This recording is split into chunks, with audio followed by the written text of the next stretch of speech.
After the end of the world, the Burnt One woke from a deep slumber, broken, deaf, and blinded.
A spark had once again been lit. It was told that for the being who kept fire in their heart, all darkness would vanish. Nevertheless, this long night seemed endless and fraught with perils.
was meant to remain dead.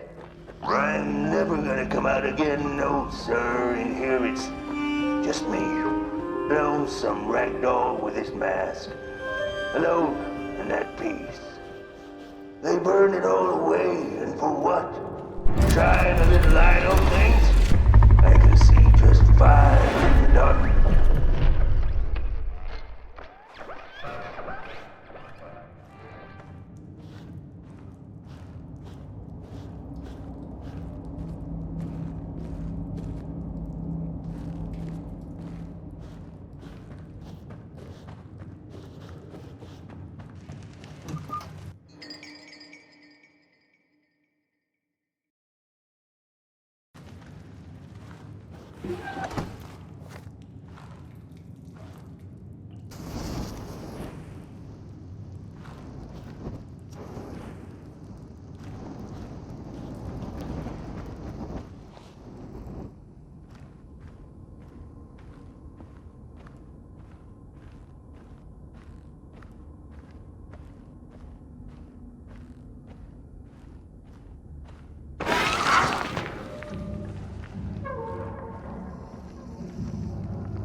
Focus on the eye and close your eyes to make things clear.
In the midst of darkness, lo and behold, a friendship kindled.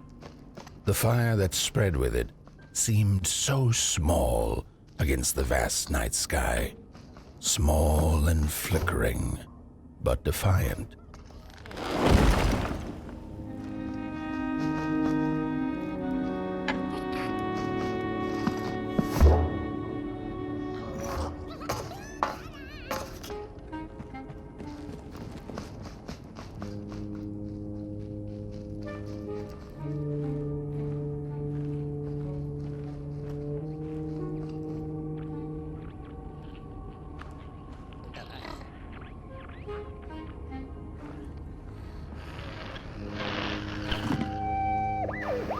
With wire, clay, and fire, the craftsman built the foundations, followed by the trees and the rocks.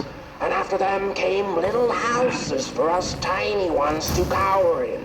For existence was so big, so vast, that without a roof above one's head, one could have fallen straight into the skies. And yet, with all that stuff, they didn't know what to do with us. So I reckon that's why they built the Midnight Walk. For us to wander, for lack of reason.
crawlers eat fire, it's true they do, but most of all they feed on you. Don't you know? Howdy do. Didn't you hear? They eat you too. Fire, fire, aye, it's true.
And so it was that the burnt one and a small flame took a wander down the midnight walk.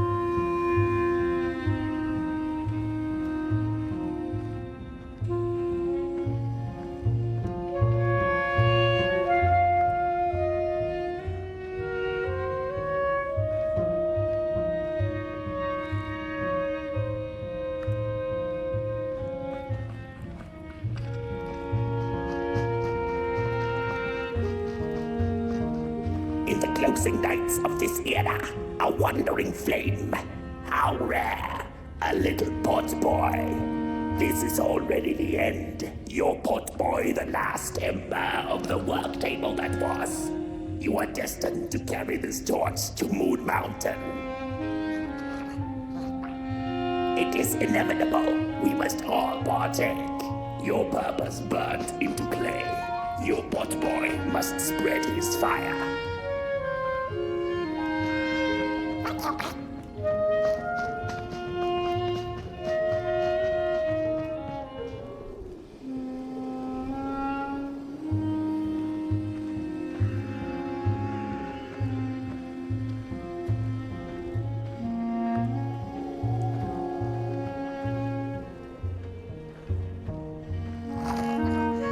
Whether they held or lacked reason, it didn't matter. When times were dark and winds blew cold, there wasn't much left to do, and it was quite enough to simply put one foot in front of the other.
She came back one day from a long while of rock-picking under the gnarly trees. Usually the Merkle had been fond of fall and the refreshing cool of winter, but this time it had been much too long for her taste. Even the sun seemed tired, and she had all the rocks she needed, so she decided to treat herself to a long nap.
Close your eyes.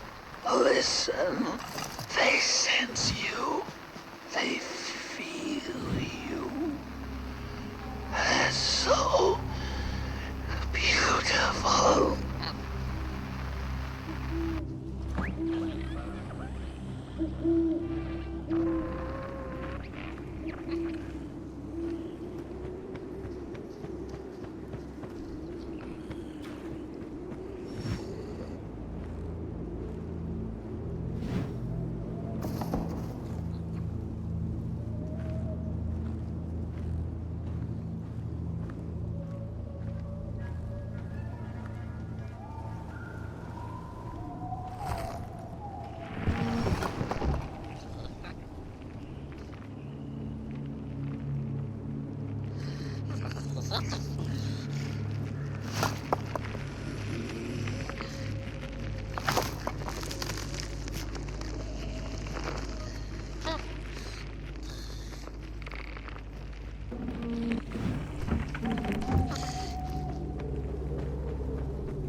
fire?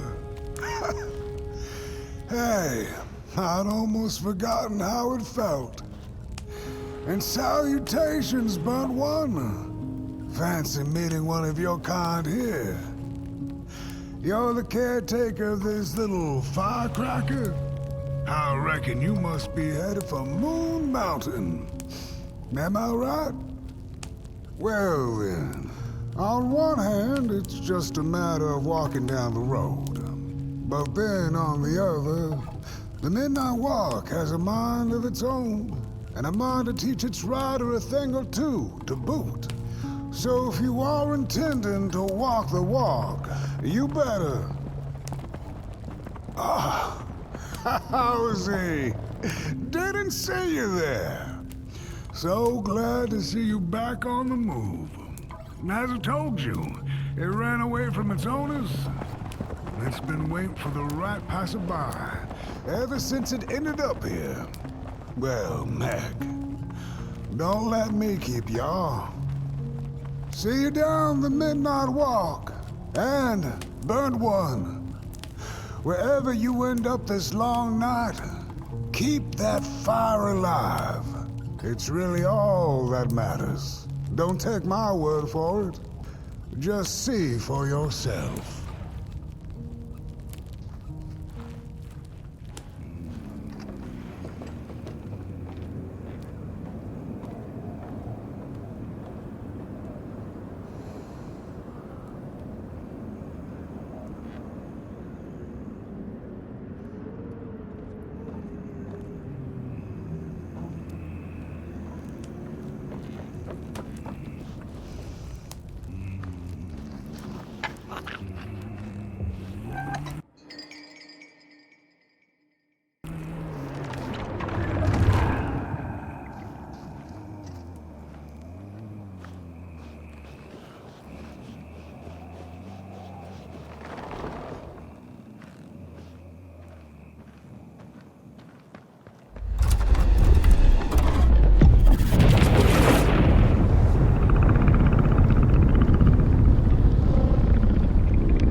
Don't venture into the swamp under the moon, they cautioned.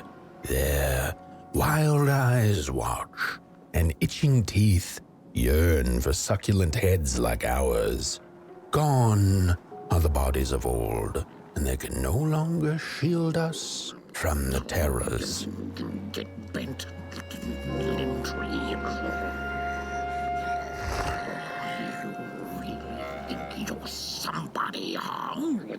On your tall legs, with the you limb tree. Snake-like arms.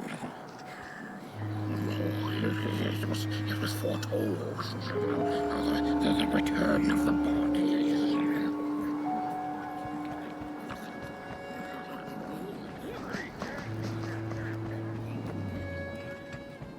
Oh, look at this fancy stick. It's my favorite stick in the whole wide world. No, my stick! Give it back! No! Oh, my stick! My favorite stick! Oh.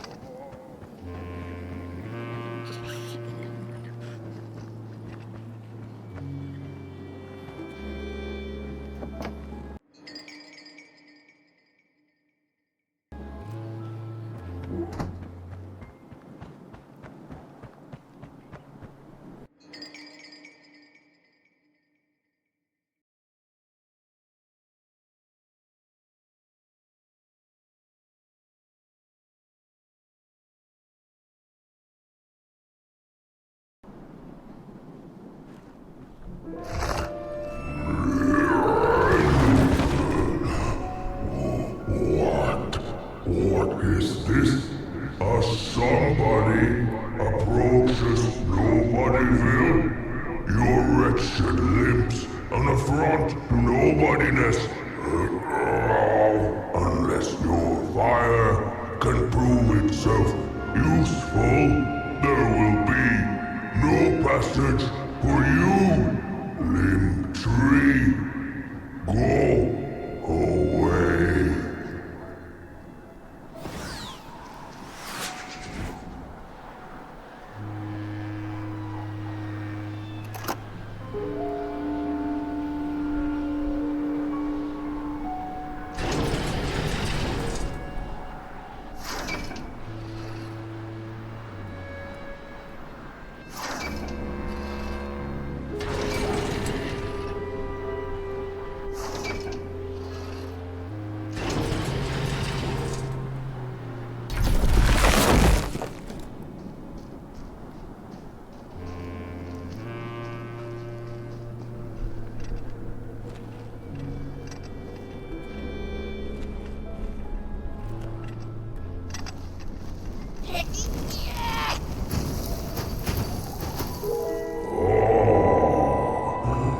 Candles have not been lit since before the great beheading.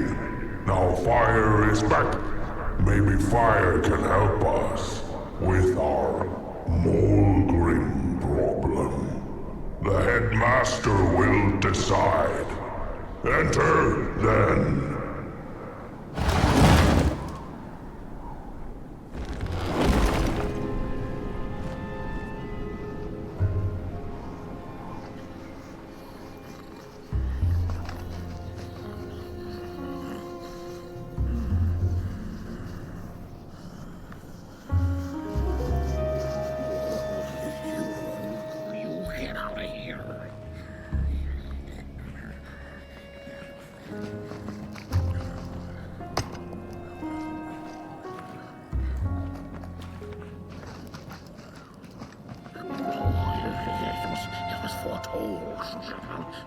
The return of the bodies.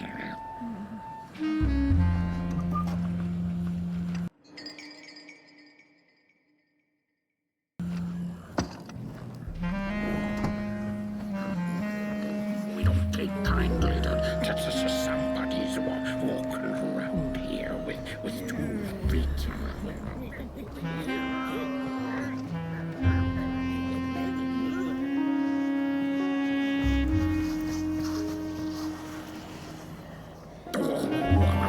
What do you think you're doing here? You can't be here. You shouldn't be. Why?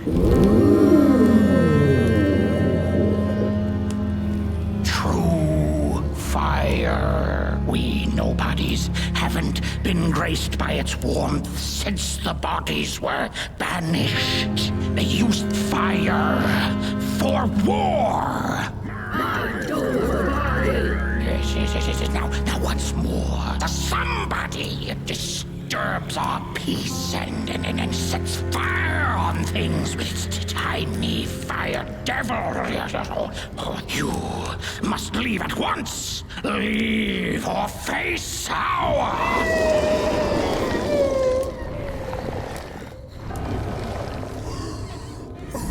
It's the Molgrim!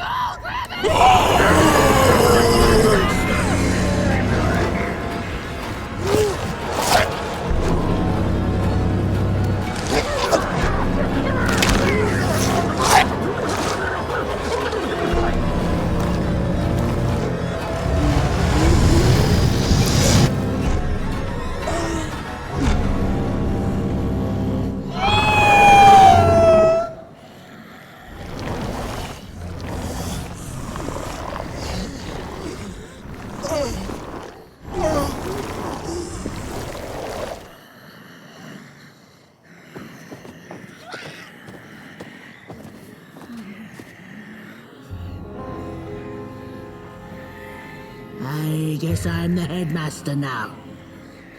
As you've observed with your own head globes, we have a problem. It is called the Molgrim.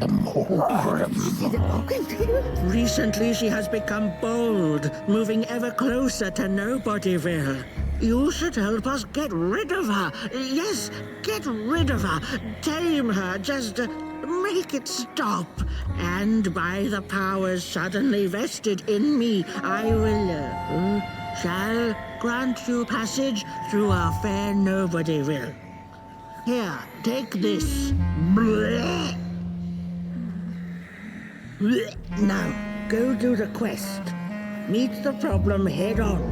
Tame the Molgrim, and we will. I shall graciously let you pass through Nobodyville.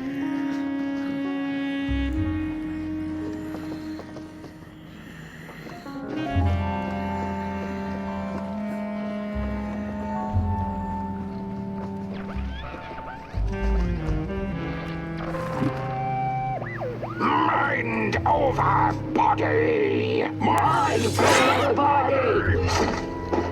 Mind over body! Mind over body!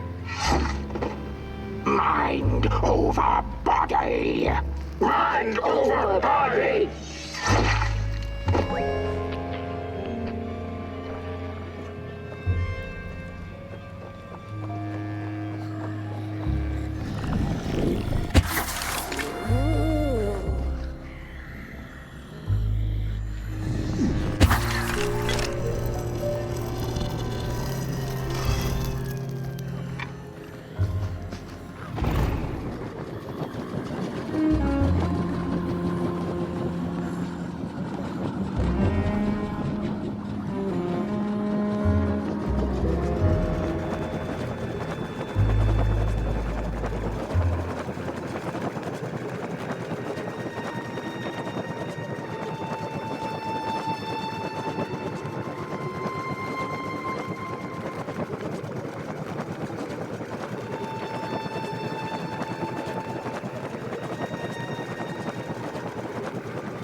The mushrooms whisper of a new burden down. They tell us her nest lies lies beyond the cold, cold moon. And she came here to witness tragedies. She feeds on these tales, you see, sucking their fire.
When a sinkhole devours your fire, give it up or dive in after it.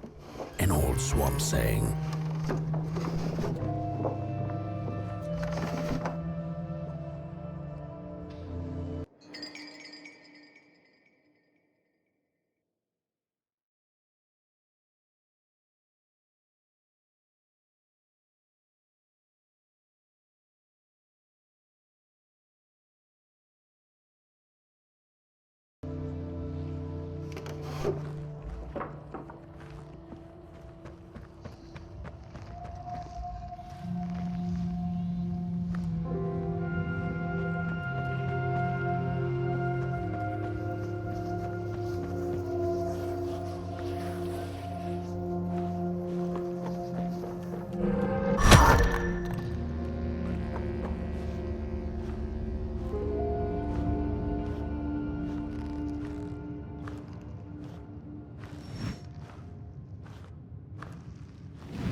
Another old swamp saying went, when dealing with a troubled and troublesome Molgrim, do not light a fire beneath her, but help her build one from within.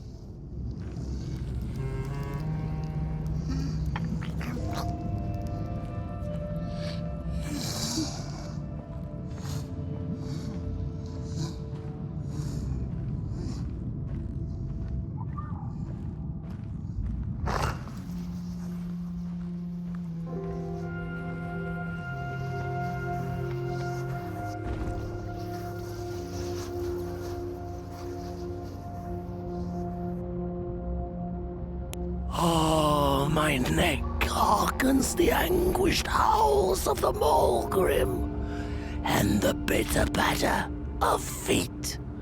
A somebody and its flame, albeit a small one. 'Tis enough, perhaps. The Molgrim's precious shards, they must be returned to her lair, to her cauldron. Only then may the cleansing fire burn.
Don't eat me!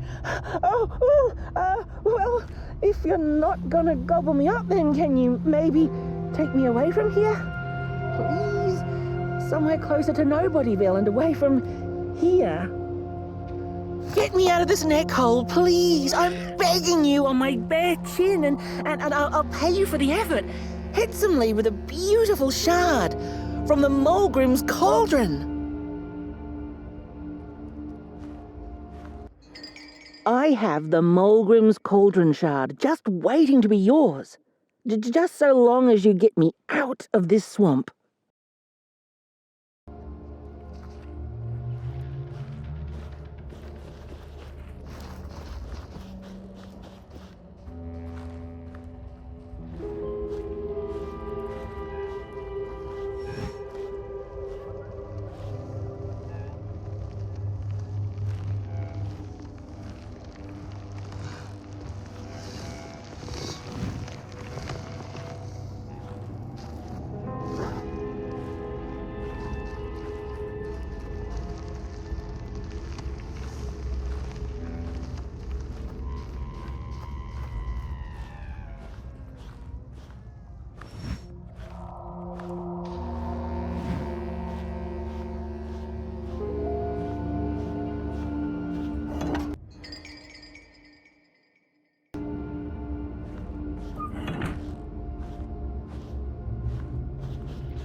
Hands up!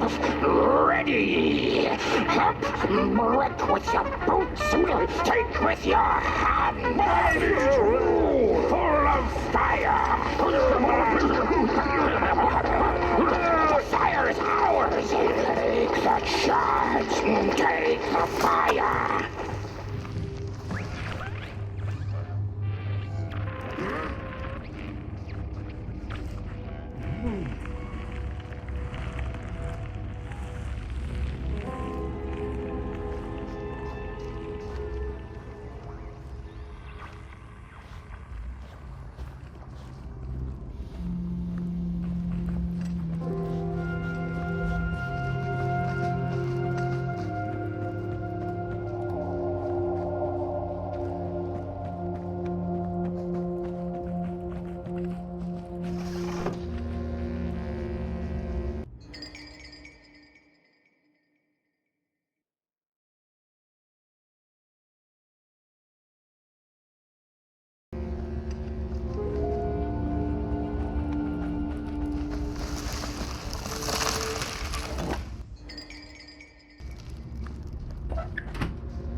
Look out!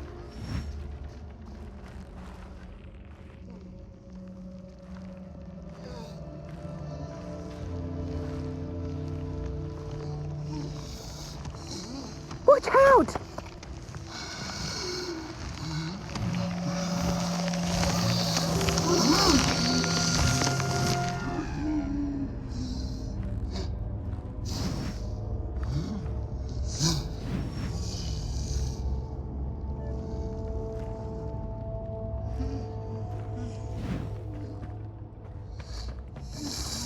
She's here!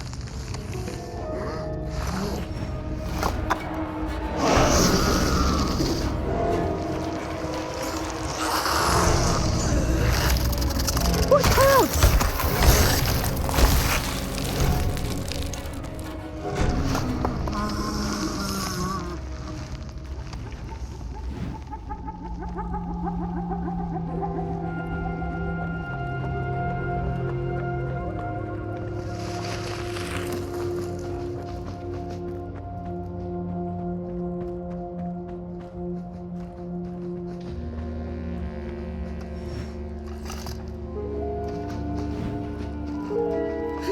Thanks for saving my neck. And I think I have a reward for you. A real treasure.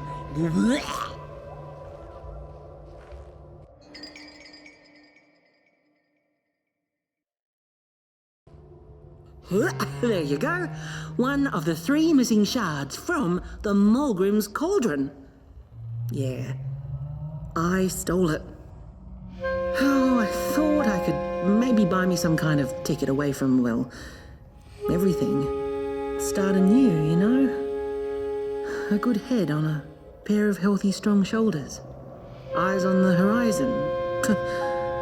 Gosh, the horizon. Do you know I haven't seen it once since I lost my body? I really do miss my body. It's a real shame when you think about it, you know? The things that we do to ourselves, to one another. What we did to her, kind. All in the name of some sort of control. It doesn't make sense. Anyway, I guess I'm sad. Sad and sorry.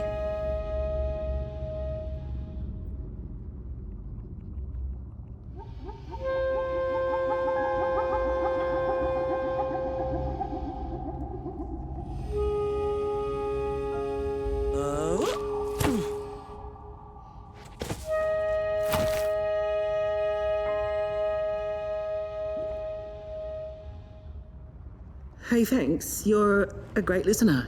You know that? Just take care of that shard now. Maybe put it back where it belongs and... yeah. Goodbye.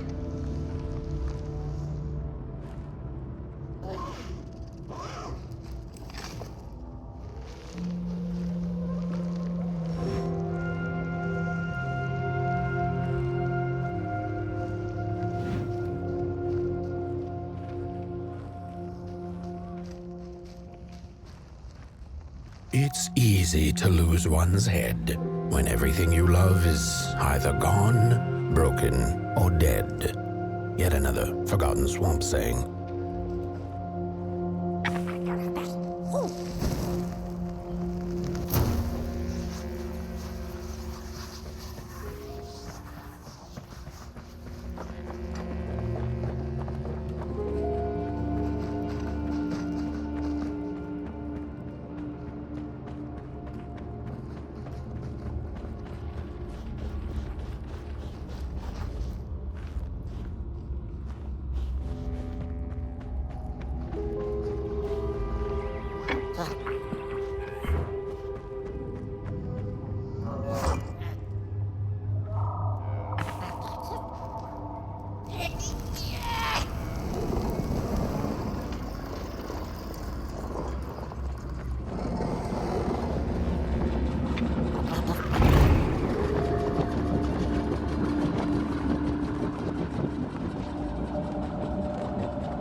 Good evening.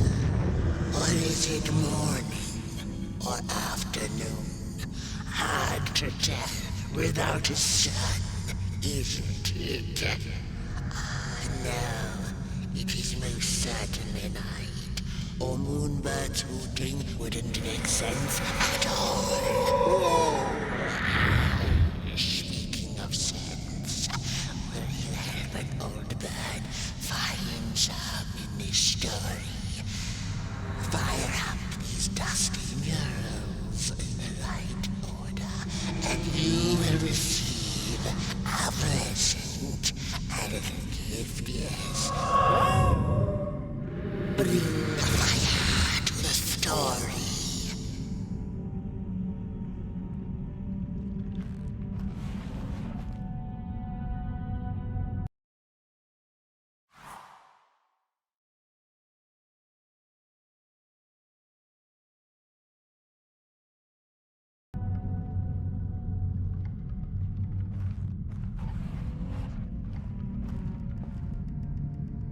Once upon a time, the Molgrims lived in peace. And as the heads roll, the time of the Molgrim begins anew. The valley was taken, but then began the Battle of the Bodies. Intriguing. The battle ended with a great, gruesome beheading. Peace ended when the violent somebodies invaded the valley.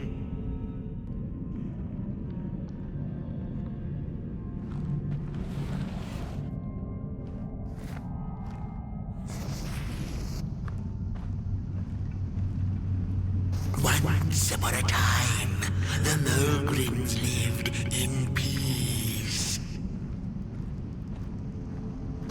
Peace ended when the violent somebodies invaded the valley.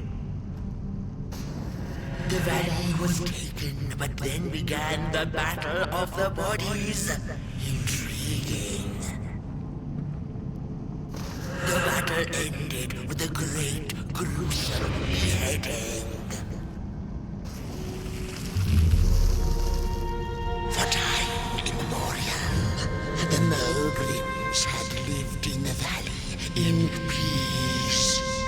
sharing good eatings and howlings around their fire, which they had inherited from the skies.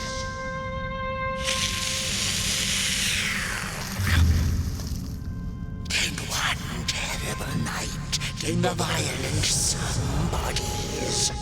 They hunted the Molgrims for sport and took their fire for themselves.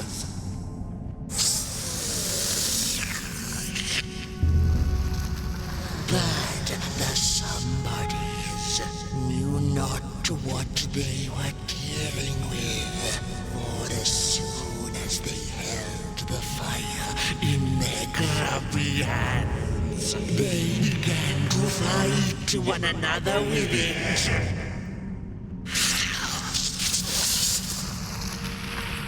To save themselves from themselves, the cunning heads turned on their bodies and organized a great meeting.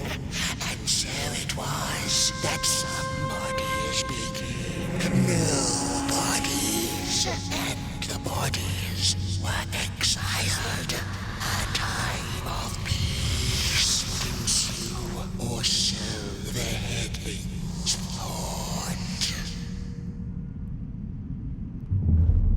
The last living Molgrim had been biding her time, and saw now an opportunity to return and take bloody vengeance upon the heads, who were now left defenseless without their bodies.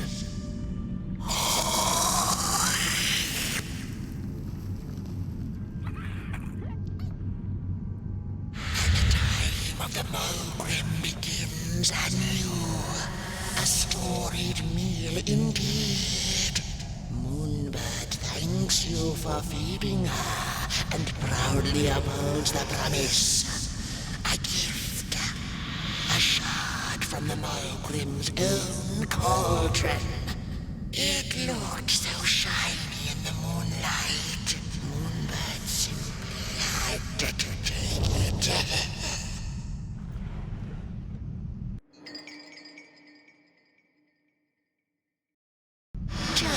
For now, she'll see you in the light.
She'd never been much for company until she had met the other one. He had shimmering scales, an appetite for life, and carried a faint scent of rotting leaves she found irresistible. Oh, how they used to laugh at the distant stars, bitterly, together.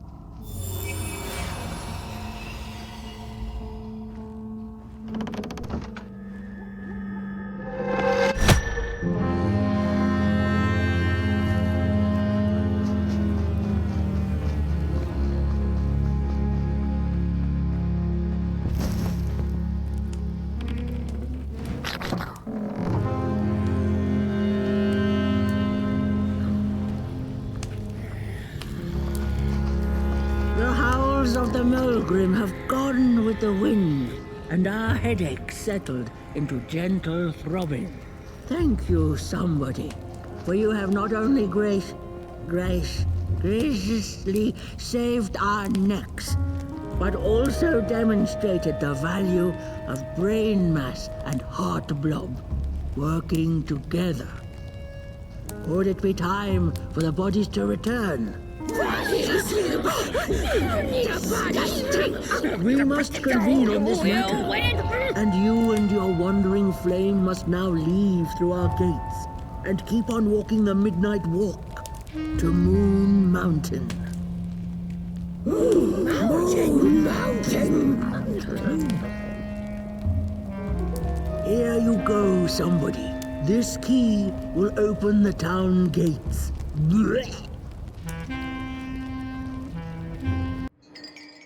The mountain once again beckons, and the call is answered. Fare thee well, and take good care of your flame.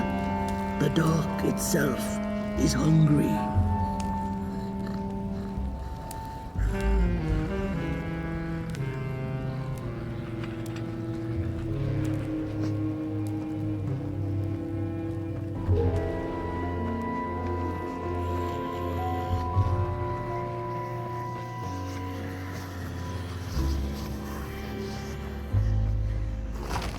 Bodies might be returning ahead.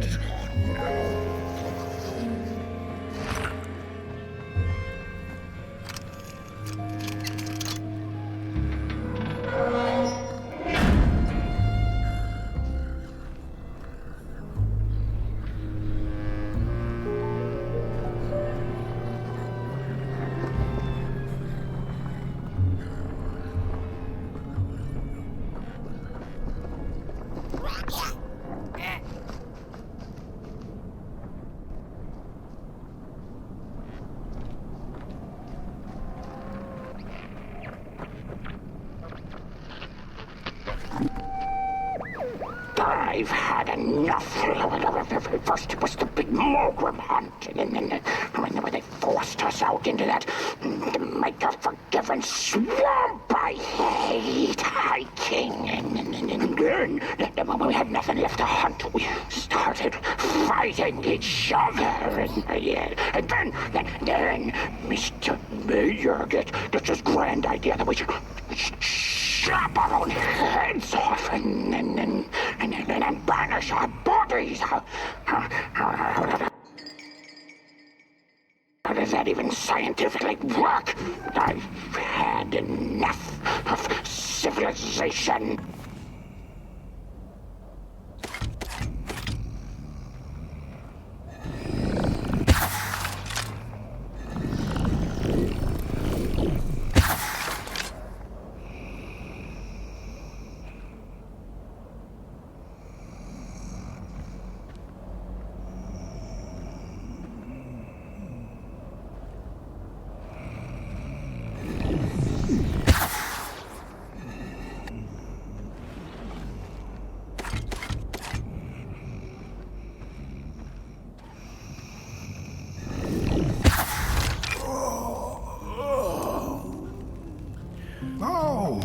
Back from a little swamp detour, huh? Hope the heads didn't give you too much trouble. At least your head looks attached to its shoulders and your friend's is, well, burning. So do not despair. Should you once again lose your way along the midnight walk, you're probably meant to.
We Molgrims have a special relationship with fire.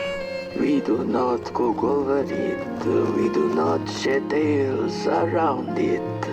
We care not for its warmth. Ours is a different connection entirely. Fire is our window to truth and into the world beyond clay, to which we must return. We are noble beings, bringers of bugs, slime, and mushrooms to help decompose.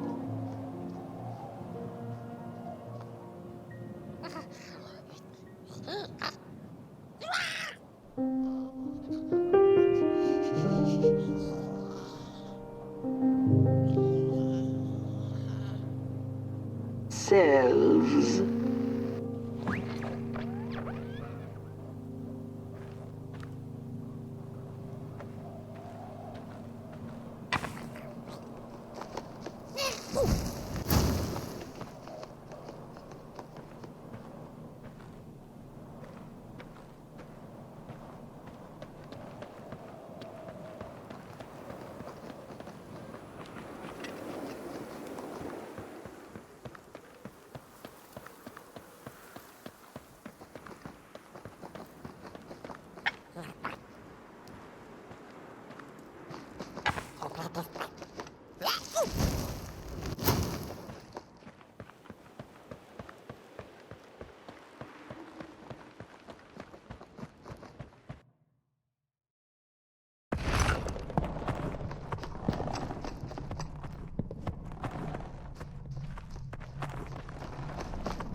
Dreadful was the day when the sun vanished.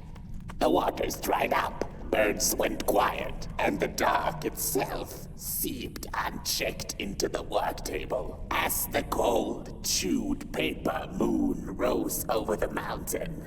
The night that followed would be long as the midnight walk.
I had a flame once. It was beautiful and bright. It spread its light, brought me and my neighbors warmth. and it was always hungry. No matter how much I fed it, it kept on growing and growing. And one day it got big enough to start walking the long road. I didn't guide it. It dragged me along for the ride. I followed it for a long time. Would the road ever end? What was the point of the walk? Things kind of spiraled. Road took me on dangerous detours that didn't make sense. Before I knew it, my flame began to fade until it... Well, I don't think I was meant to carry this flame.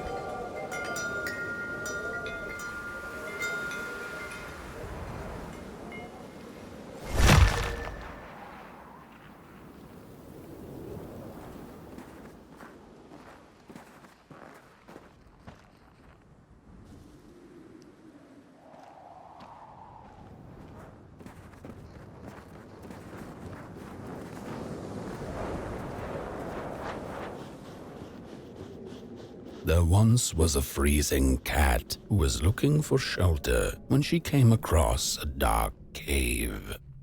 "Step into my abode," offered the dark. "It will warm you if you surrender your wants."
The dark's eyes were much too big and watchful for the cat's liking.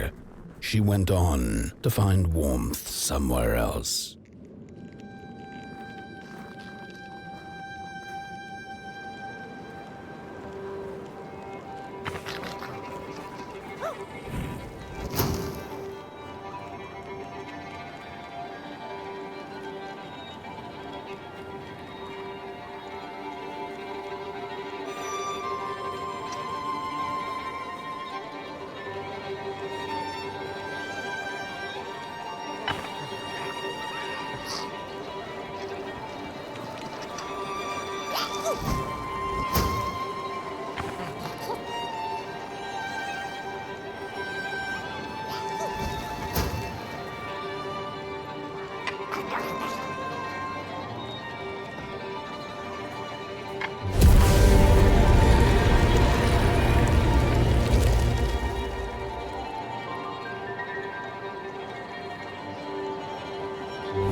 Then the cat saw it. Rooftops piercing the sky. Approaching the town, she was greeted by a crone. "Come, kitty, kitty, you must be tired. Sit in my lap, share your soft fur, and I shall warm you for a spell."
Welcome to Cool Haven, newcomer. Good to see a flame in these parts again. I'll be your guide tonight. This furnace here used to run on coal and fire, don't you know? But a thief stole all our matches, wasted them in greed, you see.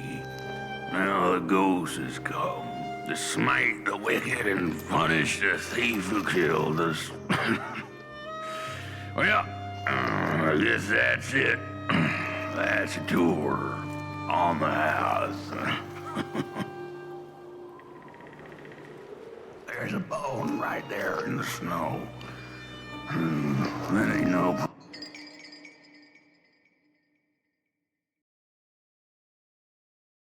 place for a bone.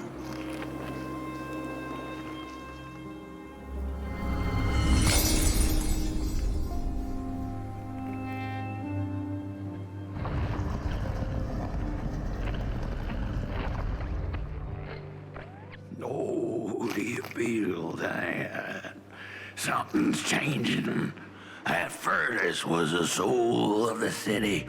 We used to worship it, us coal miners did. Fed it trees and fire like it was a hungry, angry god. This broken body's going nowhere, but yours is. Walk the streets. Listen, just don't believe everything the half-dead say.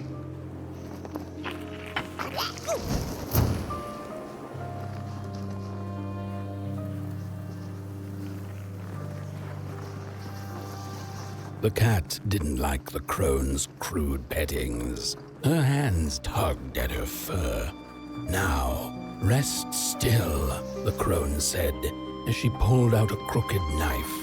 The cat was quick and escaped just in time.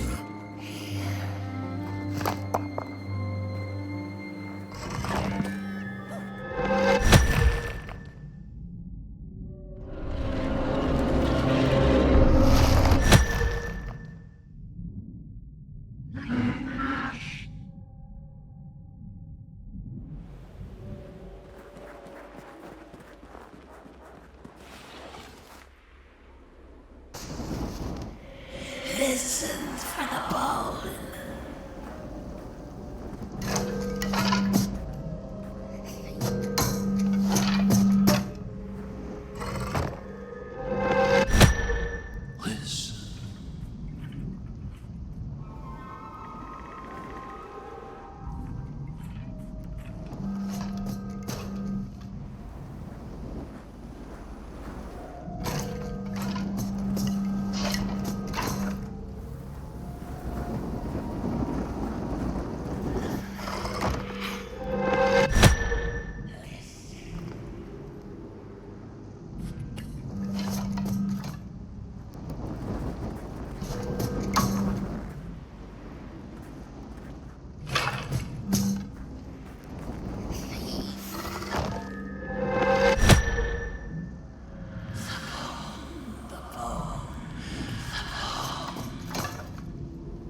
see a ghost.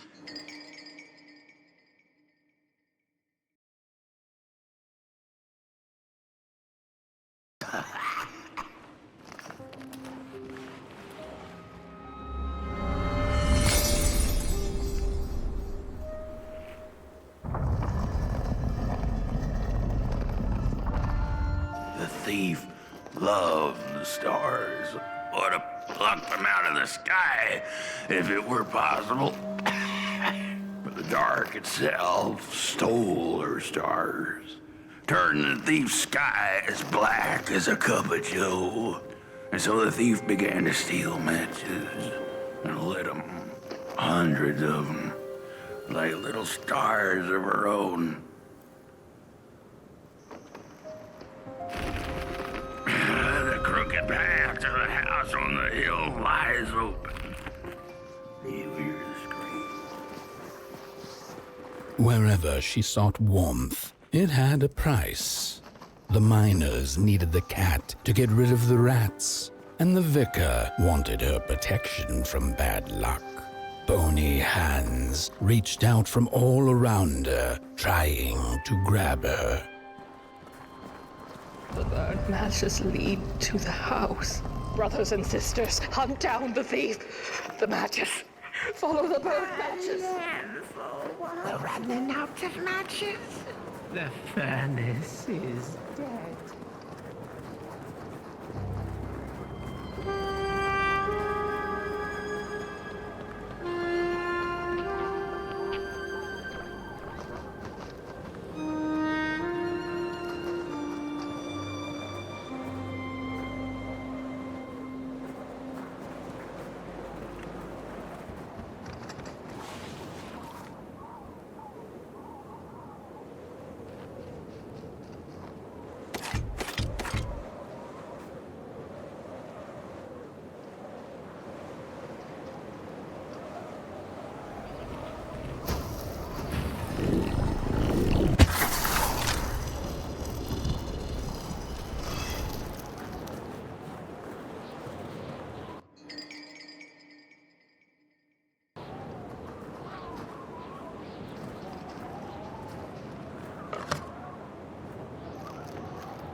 It burns! It burns!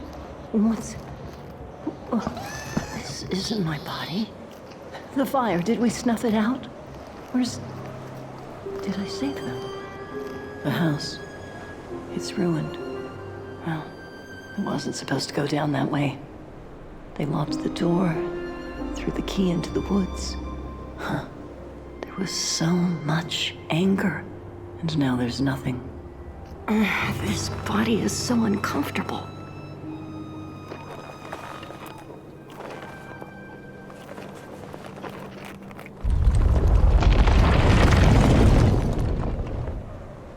While I was in the black, I had a dream. There was a monster in the woods, with our door key dangling from its tail. I ran, tried to chase it, grab the key, and when I did, the creature turned around, and its face, it was the face of this whole town.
That's it. That's the key.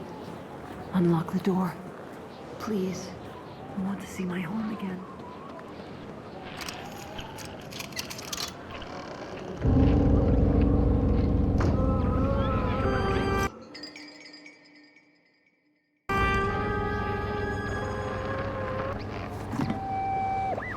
Furnace is getting weak. Council says we're running out of matches.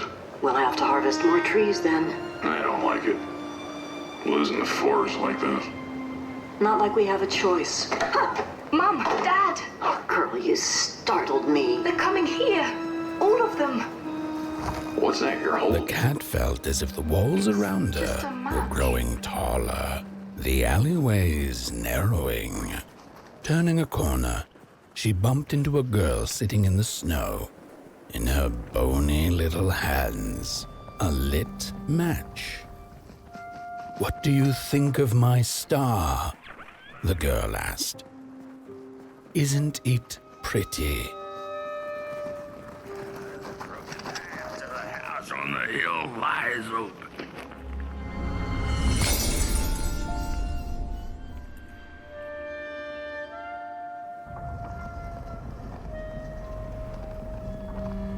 With no matches left, we couldn't light the furnace.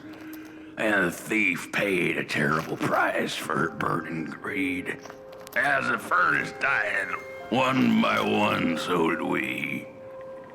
But before we perished, the dark itself moved into our hollow husk, turning us cold and wicked. If I had a heart, I'd feel great shame for what we did. I'd feel great shame for what we did. The old man feels it too. Should have been long dead with the rest.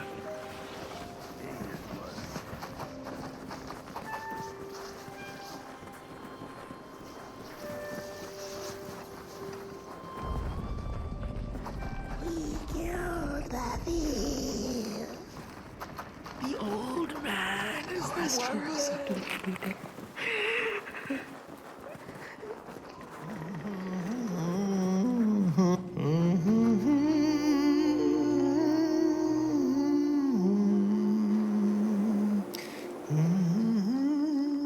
Oh, that voice. What I wouldn't give to hear her sing again. Those sweet, sweet tunes like fallen leaves of the trees that were. Such a waste. Such a shame. I wish I could hear her sing again. Just once. Just once. Oh, I know she stole from us. I know what she did to our town. She could sing. This town's not much without fire, no. But it's even less without song. If I could just hear that lullaby one last time, I know I'd be able to move on.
flame! You found it!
Little soul, you charming little wanderer, my life's companion and body's guest.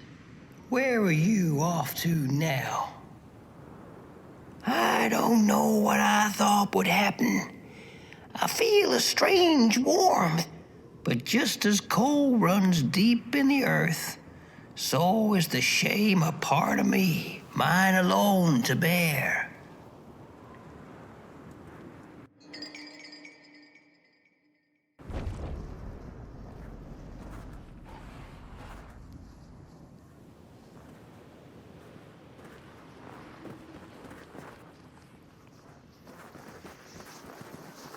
The girl offered her burning match, her last star, but the cat could tell she needed it all for herself. Grateful for her unconditional kindness, the cat left her to her ghosts. What do I know? I'm just some dead guy.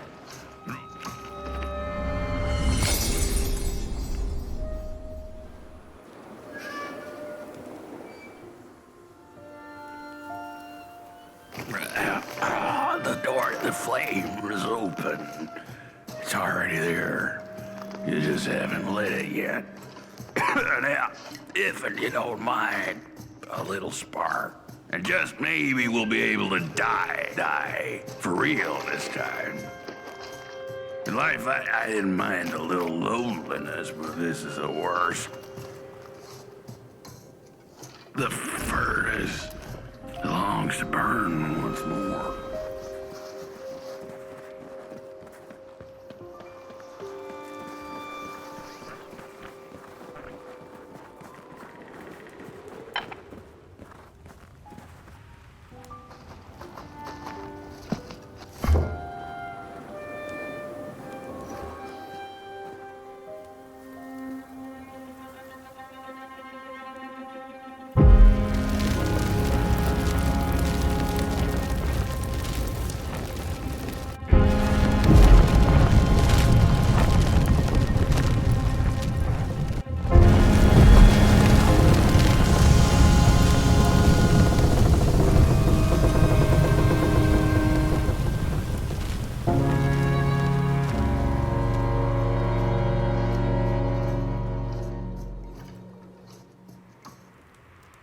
Blanket.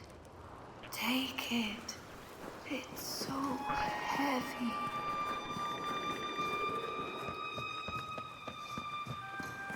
Release me.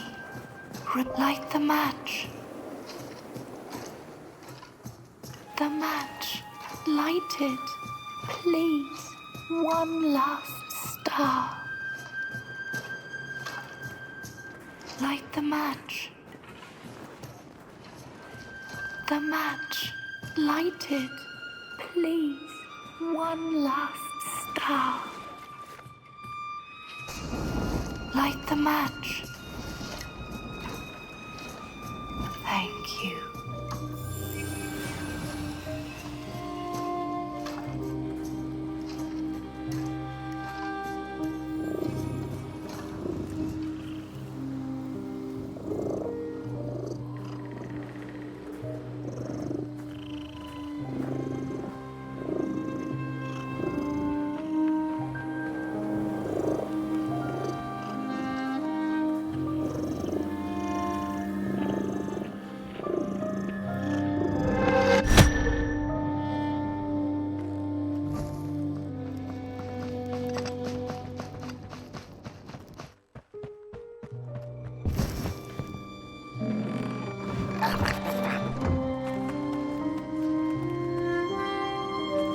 cat finally settled in front of a giant burning furnace.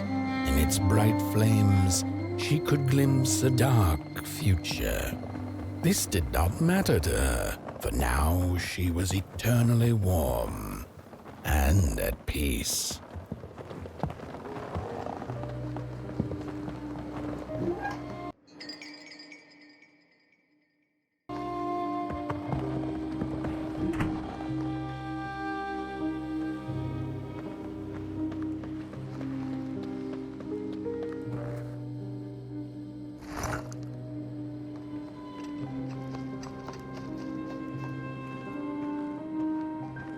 The flame burns still, and the fire has spread along the walk. The cold takes its toll, and Potboy's flame flickers. But it is still enough for the climb to Moon Mountain, to light the final fire. The road always leads to Moon Mountain.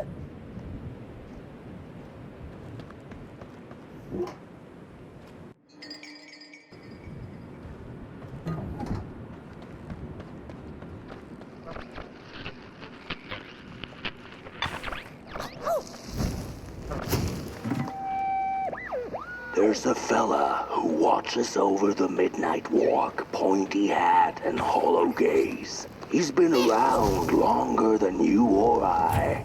Some say he was one of the first sculptures to have breath.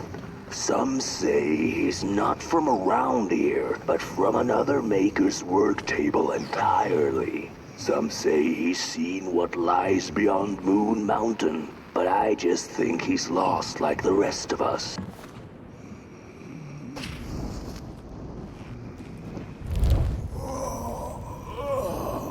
Hey, my. The bird one and its flame approaches. The road's been long, hasn't it?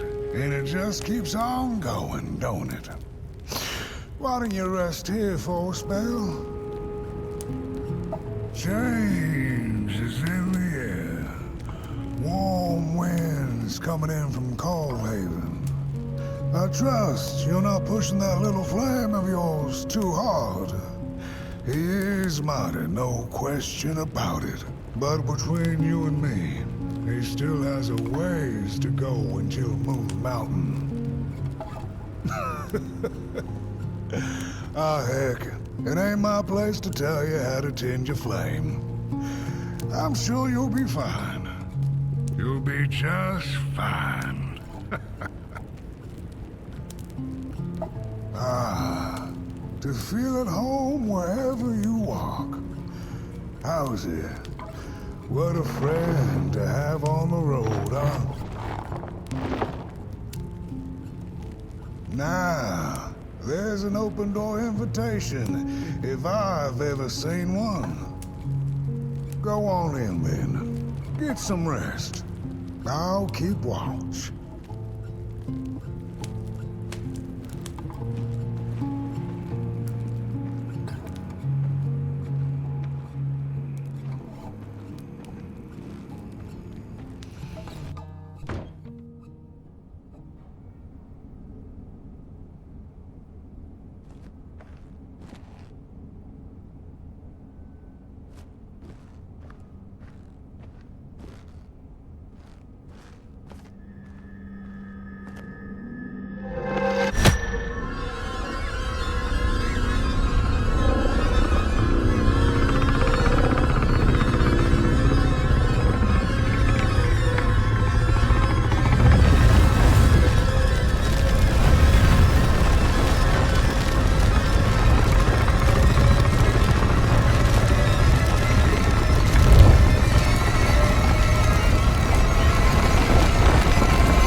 boatsman went out into a foggy lake to find peace.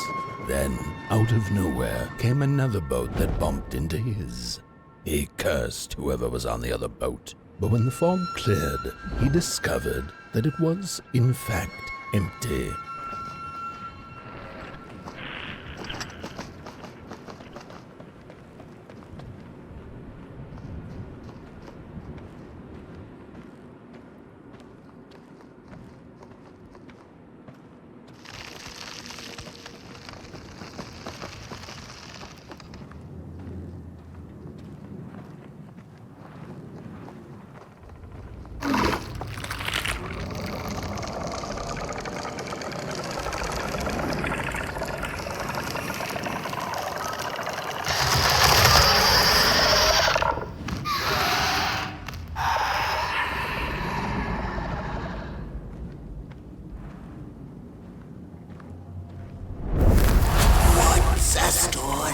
Without a little adversity.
on the menu, crows.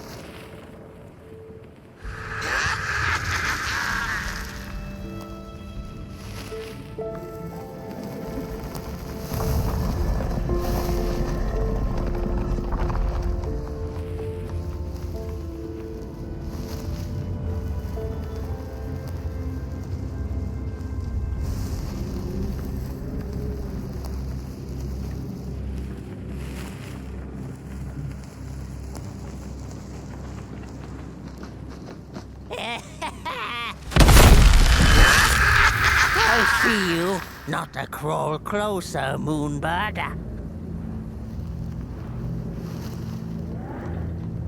I see you. Not to crawl closer, Moonbird.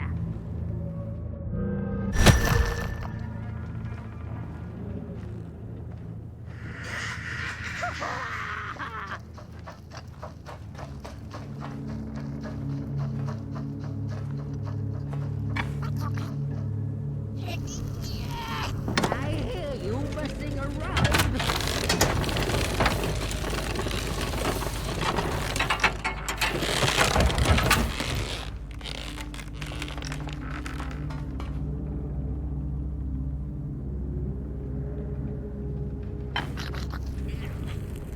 What are you doing back there?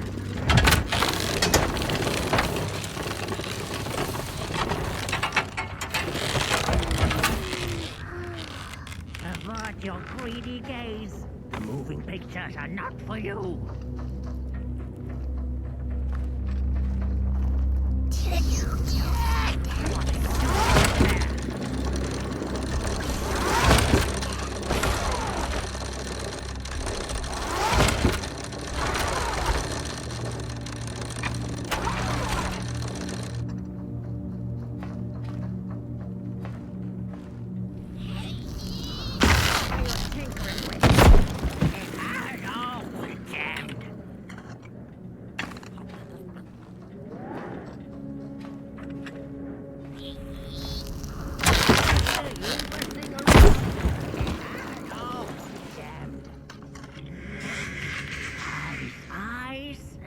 Watchful, they want our stories.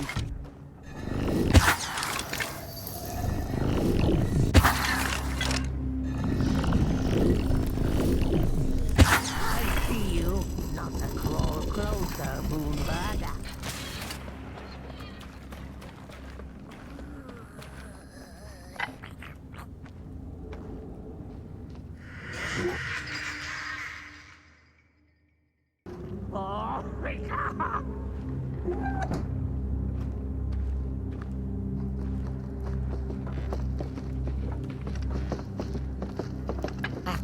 Avert your greedy gaze. The pictures. They're moving again. Forbidden. It is forbidden. It is forbidden. Hush, no talking in the theater, fools.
stories. How I cherish them. Real as clay, as palpable as the midnight air. They're all we have left once the dark has taken the last campfire from us. The projectors tell a story of failure. The craftsman projects it onto his creations. He keeps building without love for his craft. He needs to see it.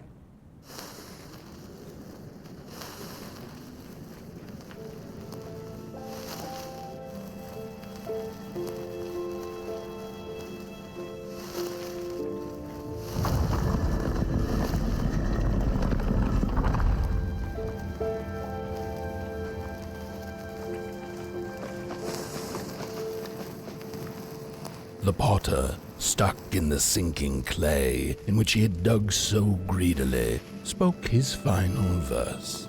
Here was I born, and here I lived. My refuge was the clay, and now the clay has played me false in a most grievous way.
Blind explorers discovered a sleeping beast.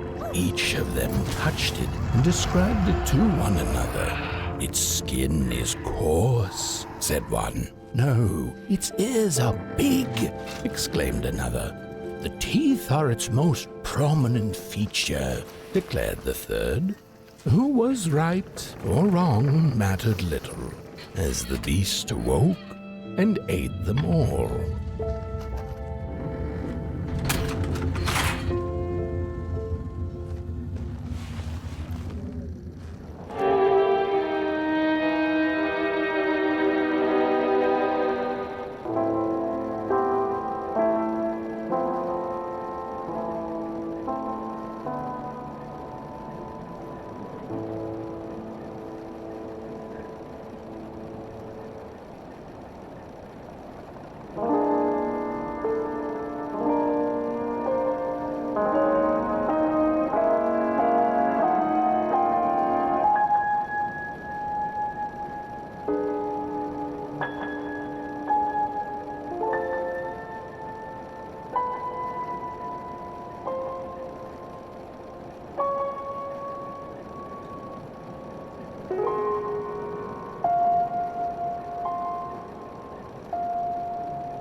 saying?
Sorry reflections of the daughter. None of them will ever dance. Ever feel the warmth of their maker's heart. They can never be enough.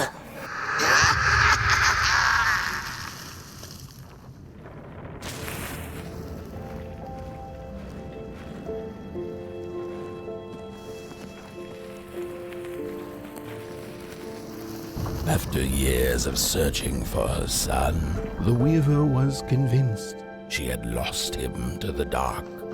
One night, there came a knock upon the door.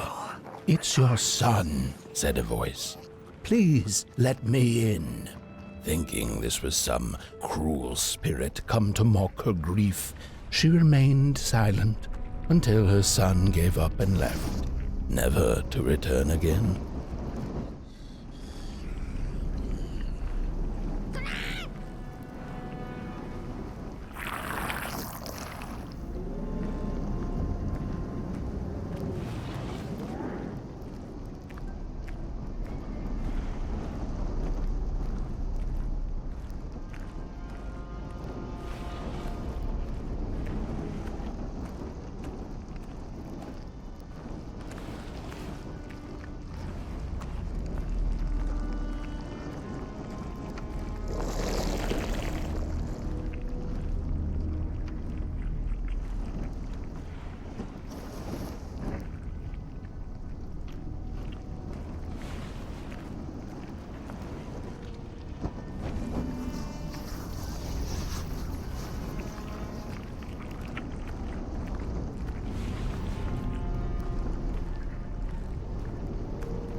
that just the way? The father hoped the daughter would fill his heart with fire, failing to see that she needed a fire of her own. His princess danced away, and he stayed behind, cemented in his ancient truth.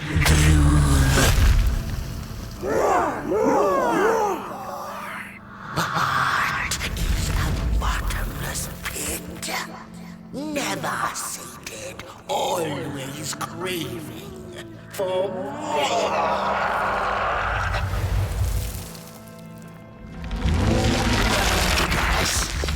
Enough. Keep on walking the midnight walking. Don't run all the way to your infernal doom. She will be there to gobble up the embers.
The wanderer asked the craftsman, "How do you make such perfect sculptures?"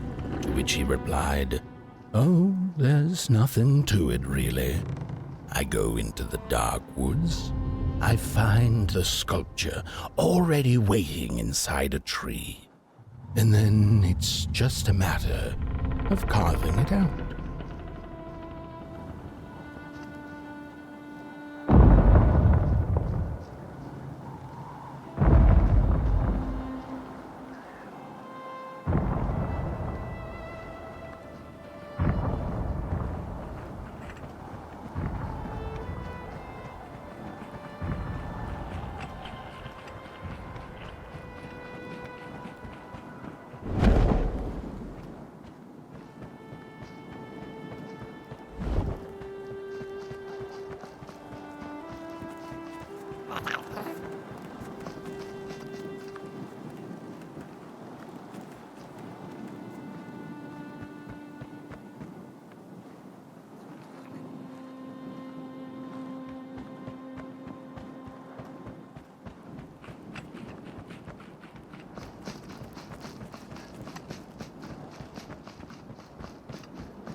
Hark!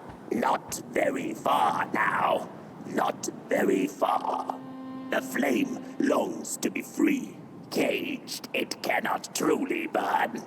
How beautiful. How tantalizing. It is simply the way of fire.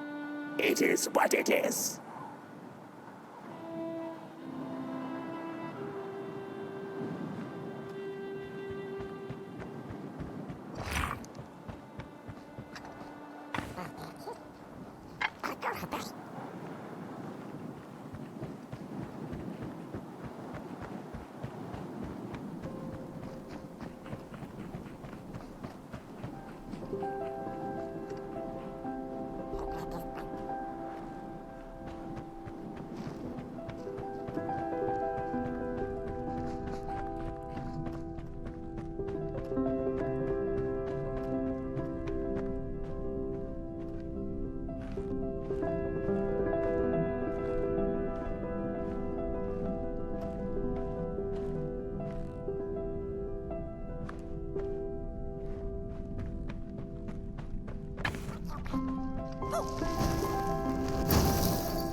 When the nameless maker lost his creation to the dark, he went back to the great drawing board.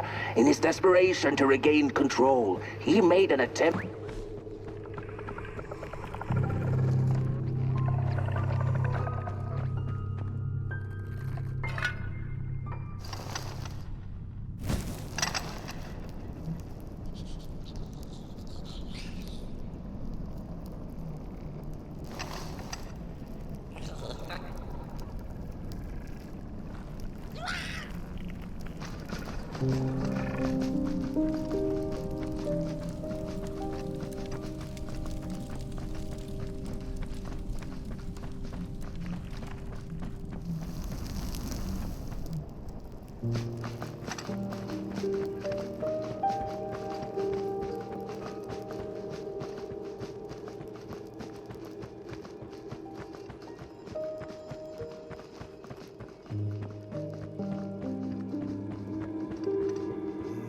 Whoa there! You look like you're about to move a mountain. That's what I get for trying to get in the way of a flame and its destination. Let him walk his walk. Ain't nothing gonna stop him now, looks like. Fare thee well now, Burnt One. You're going to Moon Mountain, and that walk is for you alone. You have a tough decision ahead of you to make, just like the ones who came before. But they're all long gone. In the end, all there's left to follow is your own heart.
When I was a child, I exchanged letters with a monster in the woods. We were best pals, and we shared all our secrets with each other. One day, my sister told me that the monster wasn't real, that she'd written me all those letters to play a joke on me. But the joke's on her, because I knew the truth about the monster in the woods, and we exchange letters to this day. Oi! You the caretaker of this little fireball? What were you thinking, letting him run off? Don't you know how precious he is? Oh, yes you are. A real sunbeam. Who took the sun away? We Merkles used to ask until it finally ceased to matter. Night skies like these. Trouble seems so far away, doesn't it? I mean, isn't this just exactly my point? I used to be afraid of the dark. So much so that I became obsessed with these huge electric lamps left behind by the craftsmen of old. Couldn't pry myself away from them. I'd sleep outdoors and under their blinding radiance. One day, I woke up to the noise of quivering planks and nails. And would you believe it was my own house leaving me? It had gotten so restless it grew a pair of legs, took a name and went on a hike. Housey was its name, bless its soul. Houses have no imagination. But I bet it had a grander adventure than I could ever imagine.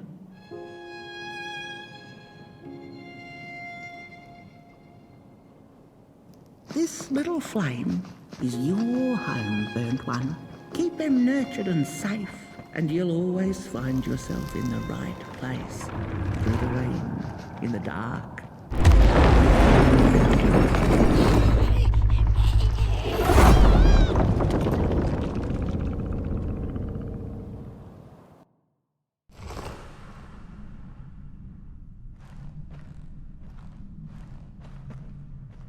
What is the dark? Is it ugly and cruel? Is it a place for monstrosities, for fools lost in the woods? A terrible void where all your nightmares come true. The dark could be a friend, perhaps a space where we might find each other, all of us equal under its cloak.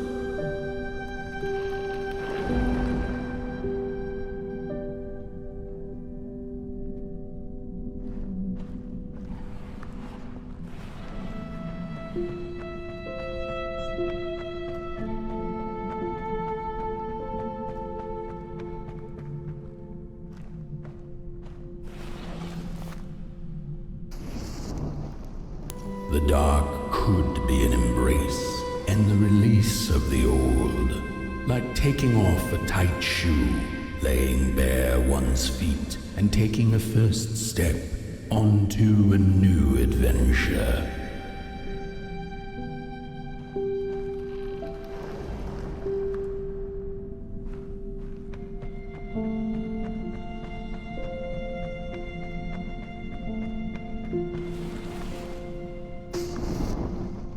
The dark could be a moment of clarity and calm, a break through icy clouds and the shameful stories we tell ourselves that fetter us to the clay and mud.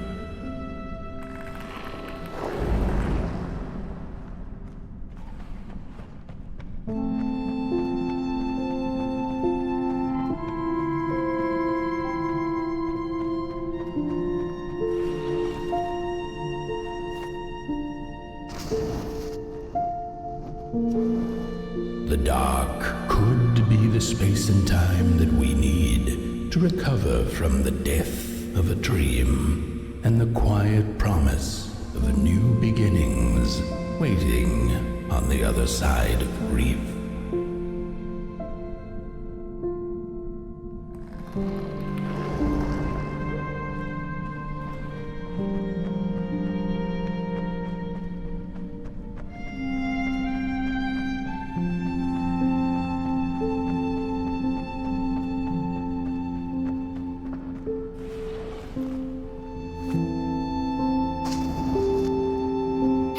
In the end, the dark remains a mystery, its secrets locked away behind the stars. But one can rest assured that it is always there, watching, patiently waiting for us to enter it, with fire in our hearts and with eyes wide open.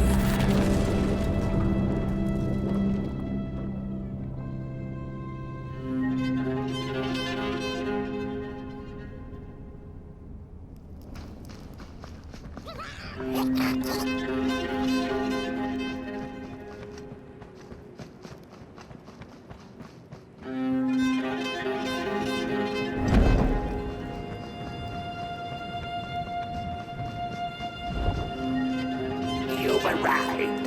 Hark! Your fire is dying, but the last embers will light the final fireplace and send your potboy home. Can you do what you must? Naturally, you must. It is destined, and you will be loved and forgotten.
Once upon a time, some folk on the other side of this and that had the most strange and beautiful dream. I hope that tonight you caught a glimpse of it, and I wish you the levity and grace to smile in the darkest of times and on the way down your midnight walk.